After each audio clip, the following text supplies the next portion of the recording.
Hey, how you doing? Welcome to this fourth and final in the series of beer reviews, as sponsored by Tesco's, whether they like it or not. This one is the Doom Bar, Sharps Doom Bar, Exceptional Amber Ale. Note the use of the word exceptional there. I think that's really for me to decide and not the bottle. So what do we know about this one? Well, it says alcohol 4.3%. And it says Rock Cornwall at the bottom. At the back it says Doom Bar is inspired by its namesake, the treacherous sandbank located near our home at Rock on Cornwall's North Atlantic coast. Accomplished and precise, Doom Bar is the epitome of consistency, balance and Moorish appeal. It's an enticing aroma of resinous hop, sweet malt and delicate roasted notes. The mouthfeel is a balanced complex blend of succulent dried fruit, lightly roasted malt and a subtle yet assertive bitterness.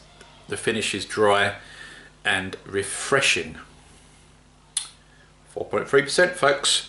Again, I don't know what hops are in this, although I have had Doom Bar before. But I thought we would do a Doom Bar review of Doom because it just seemed the natural thing to do. And where else can you do a Doom Bar review of Doom but the conservatory of Doom? I could do it in the shed of Doom, I suppose, or even in the fridge of Doom, but I don't think I'll fit in there because I am a fat git. So let's give this one an open then. Very light hiss on that, but that's okay. Give it a pour. This is an amber ale, folks, so good news is I can get it all in the glass. 500 ml bottle. Again, I'm sticking to the 500 mls until they stop selling them. I want value for money. Very nice colour, that. I really like that colour. That is, to me, that is an amber ale, isn't it? Look, and you can see my stupid fat face through it. Not necessarily a good thing, but hey, it does mean it's a clean beer. Let's give it a little bit of a smell. Nothing going on there, folks, really. No smell at all, no aroma. But then, doesn't mean it's bad. Let's dive in.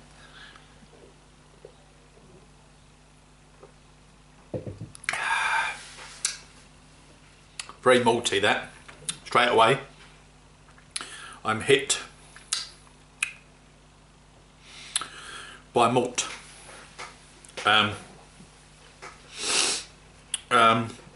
There's also a hint of kind of like roasted malt. I guess that's what the best way I can explain it.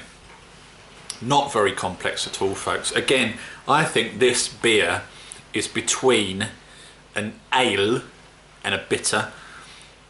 It's only 4.3%, so it's not a particularly strong beer, but there's not very much going on in it either. It's just very malty and subtle, which, let's have a look at the back. What does it say?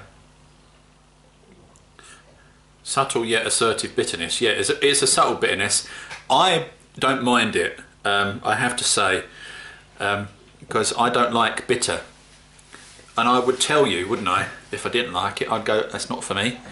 The Broadside, the Adnams Broadside that I tasted in the previous beer review, was a little bit too bitter for me, which is why I had to, you know, score it down a bit.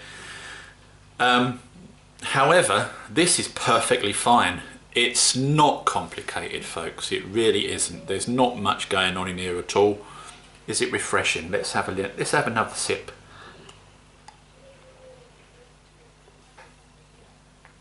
Now, some people have asked me, whenever I'm sipping a beer, I pull some silly faces. I can only apologise for the silly faces. And they've also said, Roy, I've noticed when you sip a beer, you look over to the side there, or that side, or down there, or up there even sometimes. That's because I'm thinking, folks. I haven't got any notes sort of pasted around the conservatory or Doom or anything, when I'm thinking, I tend to look away and have a think. I go, right, how can I explain this? This is what's going on in my head. Okay, let me just savour the flavour for a second. How can I explain this best? You know, that's basically what's going through my head. So that's why occasionally when I look off camera, I'm just having a think, folks. Don't worry, it's all right. I'm not mad or anything. This is all right, folks.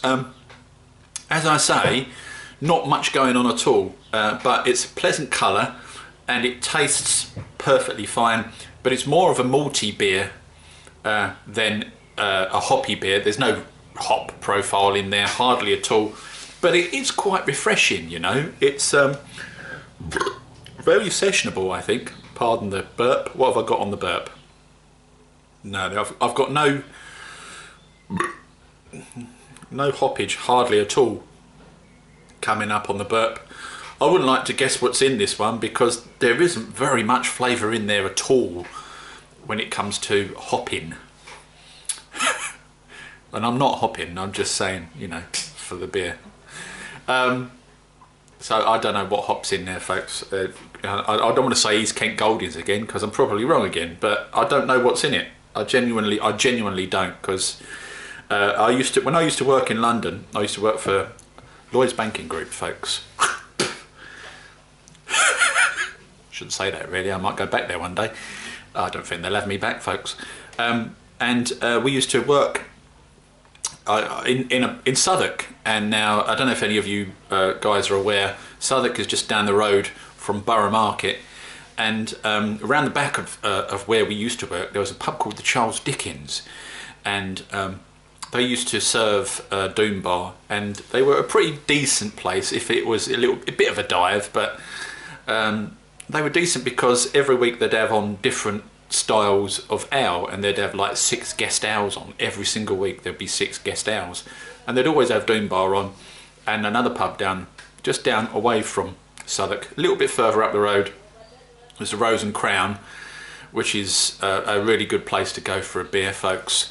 As I've introduced Dominic and Mr. Mick Flatbeard to both the Charles Dickens and the Rose and Crown, although I suspect they were probably both a little bit too pissed to remember, but we had a good time at both of those places when we had a little bit of a meet up and a walk around London and around the general area where I used to work, not so far, back in November I think it was, and we had a great time. And my friend of mine used to drink Doom Bar, so I should get to the point really. He used to drink Doom Bar every single day, and I used to stick to lagers. If I wasn't drinking lagers, I'd have the odd cider maybe. I never really thought about drinking Doom Bar because at that time, bearing in mind I am going back a couple of years nearly now, I wasn't really into drinking or making beer. I just started brewing cider at that time, and I've only just got into brewing, so I was basically just getting my feet wet and finding out, you know, what I was comfortable with and that kind of stuff. So I wish I'd drunk this sooner, because it's perfectly nice, refreshing beer. Nothing wrong with it at all. I'm looking over here this time to see if there's anything on the bottle that will give me any indication as to what's going on really. Dried fruit.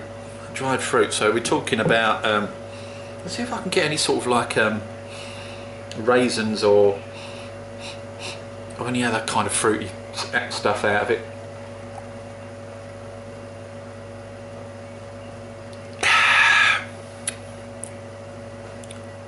Oh, okay, right. So on the back, I had a little bit of flavour there, just for a brief second, just as it went down the gullet. There was a little bit of a taste here. Wasn't very much going on at all, but there was a little bit of fruitiness there, but not a lot. That doesn't give you much to go on, I know. I guess all I'm getting at, folks, is this is pretty much what it says on the bottle. It is Doom Bar. Doom Bar is well renowned. It's one of, you know, Doom Bar seems to be one of those beers that you can get anywhere.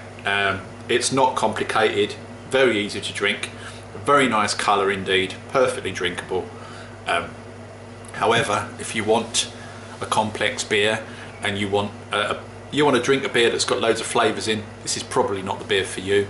However, if you want a sessionable ale that you know is going to hit the right note and something that you can just basically drink all afternoon, get a little bit pissed on, go home happy, this is probably right up your street. 4.3% Sharps Doom Bar, folks. Exceptional amber ale. Not quite sure about exceptional. If I had to score it out of 10, I'd probably give it I'd say a 7.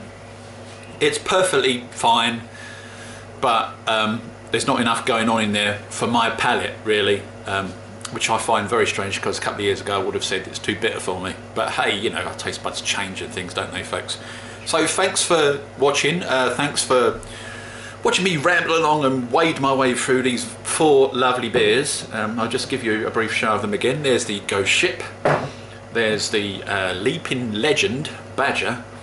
There's the Broadside. You know what, with the Broadside, I did chuck it down the sink, folks. I had a few sips of it and I couldn't really drink it any further because it was too bitter for me. Too strong in tastes when it comes to the bitter. And finally, the Doom Bar. So thanks for watching, guys, and I'll see you next time. Ta-da!